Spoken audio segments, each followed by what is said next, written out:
Simple Homeowners. Today I'm going to try something a little bit different. This is a 2006 Road King. I got it a couple months ago. It has about 22,000 miles on it. And I've done a few things so far. I was going to do some videos on it, but I haven't. So I've added the LED lights that you can see here in the front. And I'm added some heated grips. I actually had these professionally done. It was a little bit more than what I was able to do. So I haven't done a lot to it. I don't plan on doing too much. There will be something else that I want to do performance-wise, a little bit of an engine upgrade, but that'll be a little bit down the road. Today what I wanted to show you was how to install this. This is the fuel gauge, and it's a digital, and it's a flush mount. It's a Harley part, way more expensive than it should be. But what it'll do is replace this gas gauge. You can see it has the gauge, the needle gauge that goes here. And also, you come over here, this is actually the gas fill, and it'll replace this where it'll be a pop-up. So today, there's a lot of these on the internet, but I just wanted to show you how I'm going to do it and what it'll look like when it's done. It's really fairly simple. I need to get down here. It's fuel injected. I need to unplug the wires for the gauge, and hopefully I can de-pin them. De-pinning means that I'm able to take the pins, push the pins out, keep the wires in the connector. If not, I'll just have to cut it, and then the gauge, it probably wouldn't be usable. So who knows, maybe somebody will want an old gauge. As we get started with the modification of the Harley, I wanted to show you a tool that I use quite a bit around the home, and it's been really good. It's a Ryobi, and this is it here. It's a stand light, which is fully adjustable. It's battery operated, or you can plug it in. So it's a hybrid of the two. So when we work on the motorcycle here, I need a little bit of extra light. Here's the light lens here. I'm in a one-car garage that just doesn't have a lot of light going on. So what I need to be able to do is look under here. Here is the connector that I'm going to need to undo and de-pin. So this is, I'm going to need a little bit of light here, and hopefully this little guy here will be able to do the trick. I've used it quite a bit, and I've been very happy with it. I don't really remember the price. It's got multiple levels of intensity, and works really good. Light going, we can see pretty good. So what we need to do is to be able to get in here and get this pin. Try to prop the camera up a little bit, but the pin that we're talking about right here, there's just a little clip right there. So all you got to do is just push that in, and it comes apart just like that. This is what we want to de-pin. So we want to take these out, and you want to take a picture of this so you know when you put the new one on exactly what wires go where. So we should be able to get this thing done and pull it out through the top. I'll show you what that looks like here in a second. So for part of this, you need to make sure, actually all of it, you need to make sure, I've pulled one of them out already, but right here there's a little flap. I don't know if you can see it or not, but there's like little side things here. You just need to make sure that this flap is back. Open that up. And as you can see in there, you see the pins, the actual metal pieces, and then you have the hole next to it. So you push in, and you sort of pull up a little bit. Push in and up. It's not the easiest to do unless you do it a lot. So now I'm going to try the orange one. In and up.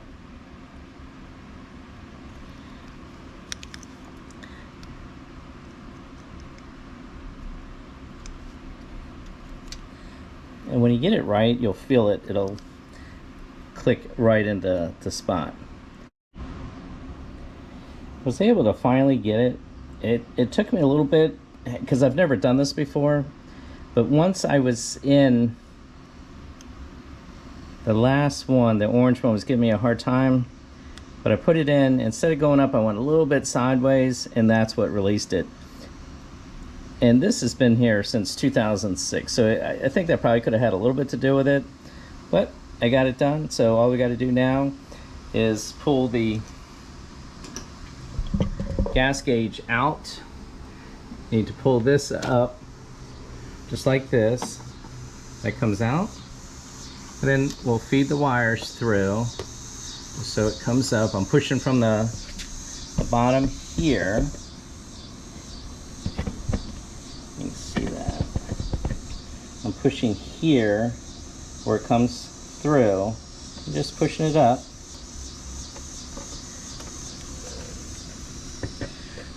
Almost wonder if you should put a string on it so you can pull the other ones back down through, but we'll see how it goes. I'm not too worried about that. And then what you can see up here in the top, you can see there's a little hole that goes down, and you just pull them out of there. Just mess with it. So there you go. It's coming through. It's got some tape on it, and there you go. It's out. And now what I can do is put the case back on it, and I can reuse this again. So this is how my picture shows. The flap back, so the black will be at the very end. So we'll take the black one, slide it in, should click.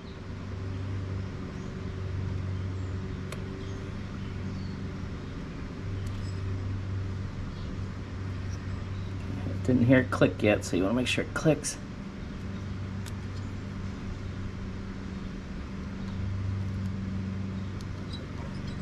Still fiddling with it.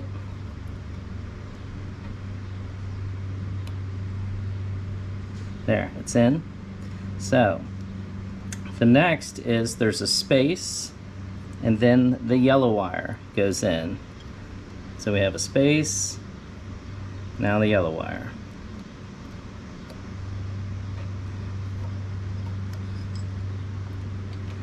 I'm going to bring us a little bit more so we have a little bit more room to work here.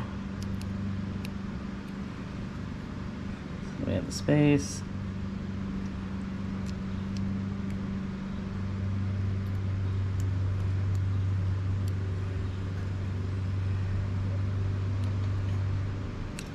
And make sure it goes in. Okay, it didn't click in, so we're not there yet.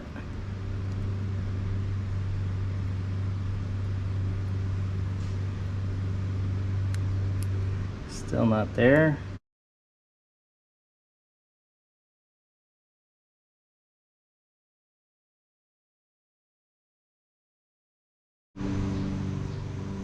After a little bit of struggling and putting the pins in, they finally went in. So I've got that taken care of. Now up here, this thing goes in and you push in the middle of it and it'll come out so you can do some adjustment. I've adjusted this the best that I can, and I might fiddle with it a little bit more, but I cannot get it flush like I want. So I don't know if it goes better than that or not. I'll probably keep fiddling with it a little bit. There's also some torque screws in here that they say you tighten up to help keep it, I think it expands some things and keeps it in there. So I'm gonna keep fiddling with that, but what I wanted to do was show you how the gauge at least looks. Pull the wires down, put these in their spots. There's little cavities there where all the springs go.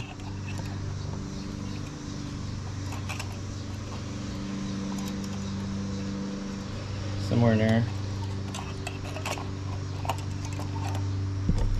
I'm gonna turn it on. So when you turn it on, you can see we have dots on there. The gauge is lit. Move the light out of the way a little bit. And you can see the fuel gauge now. So let me fiddle with it a little bit and I'll come back and show you some more. I have to tell you, this is not as easy as I thought it was going to be. The hard part that I thought was going to be the wiring, that I was able to take care of. I had little problems here or there, but it wasn't anything that I couldn't take care of. But I'm not real satisfied with how flush it is to the tank. So let me show you.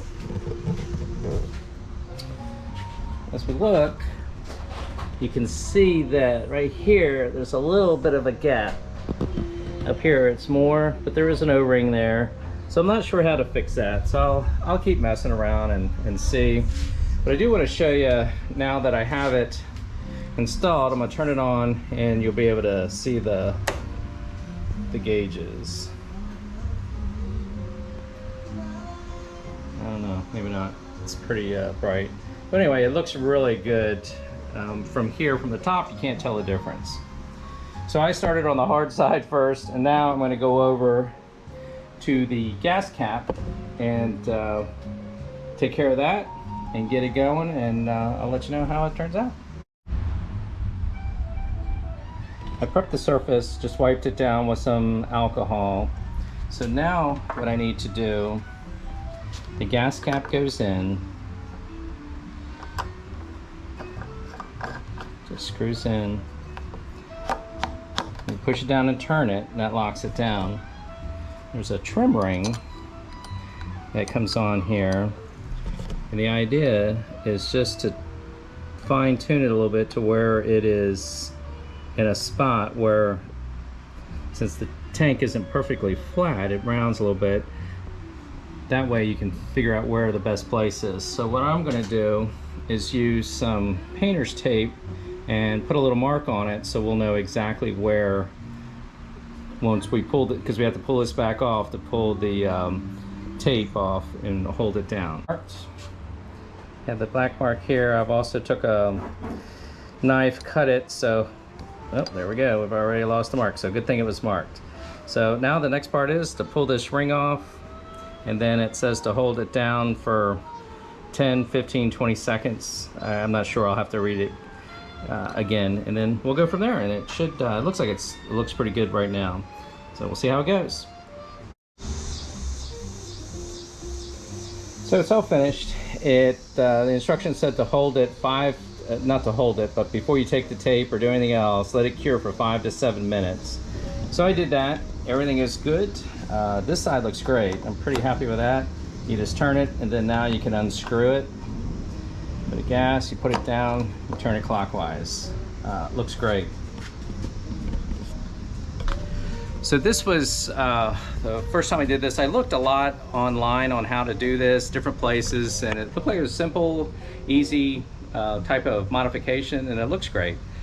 However, I'm still just not real pleased with the fuel gauge side where it won't settle down. I don't know, or figure out how to do that. Just let me know. I'm going to keep researching it, and hopefully I can figure it out to make it go down. And I'm afraid to push too hard on it because it is just plastic. Maybe that's what it needs. Maybe I need to manhandle a little bit, but it's too expensive to be manhandling in my opinion. So I kept messing with this and finally got it down to where I want it. Very happy with it now. It's there's no longer that gap that was there.